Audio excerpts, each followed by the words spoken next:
Xin chào cô bác anh chị và các bạn. Hôm nay mình chia sẻ món bánh bông lan. Bánh hôm nay thì mình không có cần phải dùng lò nướng nè, cũng không có làm bằng đường luôn. Mình thay thế đường bằng mật ong. Cô bác anh chị và các bạn thấy thích thì mình cùng làm nha. Ở đây mình có 4 cái trứng gà. Trứng gà này là size M, mỗi một trứng là 57g. Mình không có cần phải tách lòng. Mình cho 4 cái trứng gà này vô tô. Thành phần nguyên liệu thì mình sẽ để bên dưới video trong phần mô tả cho cô bác anh chị dễ chuẩn bị nha. Mình có 60g mật ong. Đây là mật ong nguyên chất nè. Cô bác anh chị nào kiêng đường thì mình cũng ăn cái bánh này cũng được.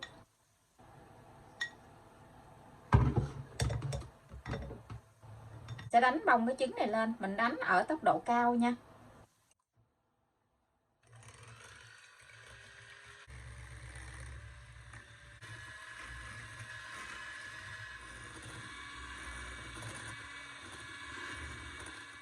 Cô bác anh chị mình đánh khi nào mình dở cái que đánh trứng lên nó chảy một cái đường băng ở trên cái mặt bánh gì nó không có lan ra liền như vậy là được nha.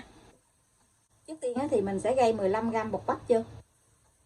Mình trộn cái bột bắp trước. Mình dùng cái muỗng dẹp này nè, mình trộn cho nó đều cái phần bột bắp này lại.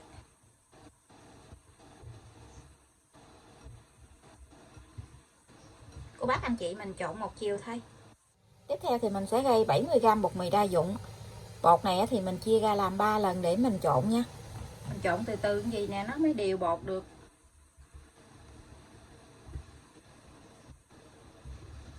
Cái màu mật ong với màu trứng thì mình đánh lên cái màu nó rất là đẹp luôn á. Cô bác anh chị mình làm mật ong nguyên chất nó ngon lắm, nó rất là thơm luôn.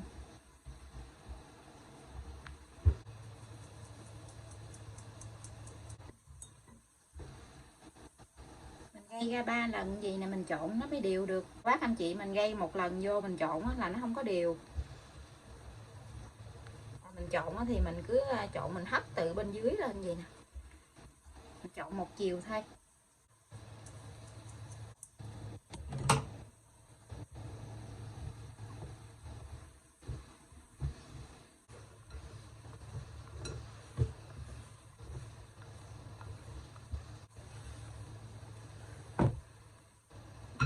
Mình có 15g dầu ăn và một miếng chanh nhỏ. Miếng chanh này thì mình dắt ra khoảng chừng 1 muỗng cà phê thôi.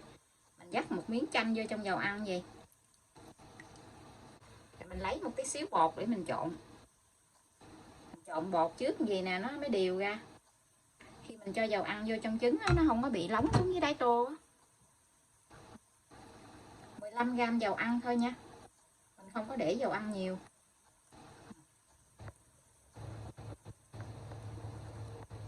Mình cho ngược lại trong cái phần bột này.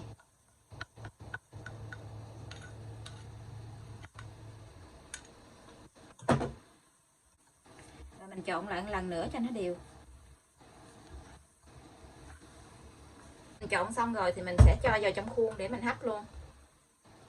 Hôm nay thì mình sẽ hấp cái khuôn tròn 18. Mình sẽ lót miếng giấy nến ở dưới cái khuôn. Xung quanh thì cô bác anh chị không có cần phải thoa dầu đâu.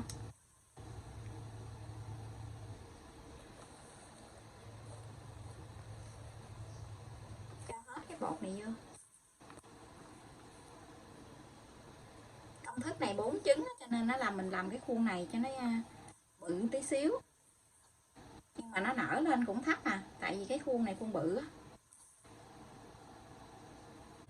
Mình cho bột vô rồi thì mình sẽ dùng chiếc đũa nhọn mình đi cái đường xoắn ốc ở trong cái mặt bánh gì nè để cho nó dàn đều cái mặt bánh ra. Mình lại sẽ lấy miếng giấy bạc mình đậy lên trên mặt bánh vậy để khi hấp cái mồ hôi thì nước nó không có nhỏ xuống.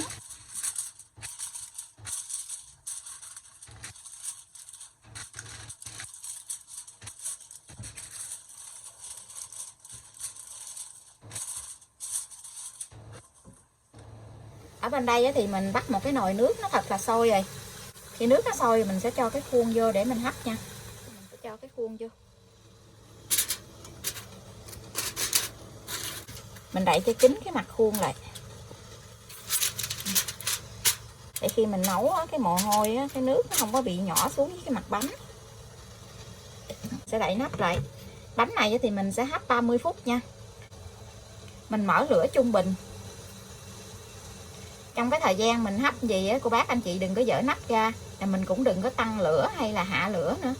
Mình cứ để mức lửa trung bình từ khi mà bắt đầu hấp cho tới chín luôn. Bánh mình đã hấp được 30 phút rồi. Bây giờ thì mình sẽ tắt bếp nha. Và mình để cái bánh nó trong nồi 2 phút thì mình hãy lấy ra. Để cho cái bánh nó không có bị sốc nhiệt á. Mình lấy ra liền, cái bánh nó dễ bị sốc nhiệt á, nó sẽ bị lõm mặt xuống á.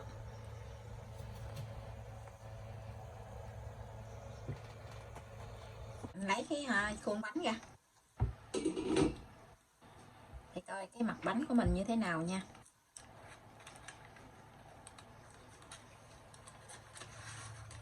Cái bánh cái màu vàng ươm luôn. Có nước ở trong này nè. Bây giờ thì mình sẽ lấy ra.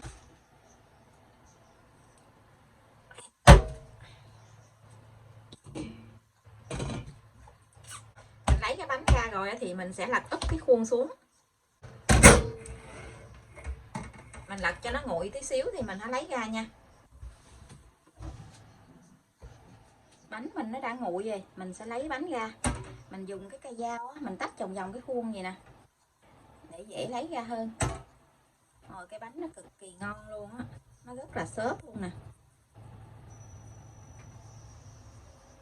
Mình làm cái khuôn lớn á, cho nên nó cái bánh của mình nó mỏng chứ nó không có dày. Như cô bác thích cái bánh nó dày á, thì mình làm cái khuôn 15 á.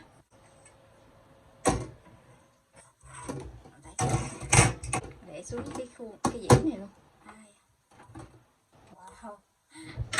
Cái nè. Wow, cực kỳ ngon luôn á. Cô bác anh chị nhìn thấy nó xốp. Cái bánh của mình nó rất là xốp luôn. Mà nó nguội rồi đó, nhưng mà nó không có bị thắt eo nè. Cái dành bánh của mình nó rất là đẹp luôn. Mình lật lên, cái bánh nó rất là mềm luôn á. Ghê chưa? Cực kỳ xốp luôn. Mình sẽ cắt ra nha.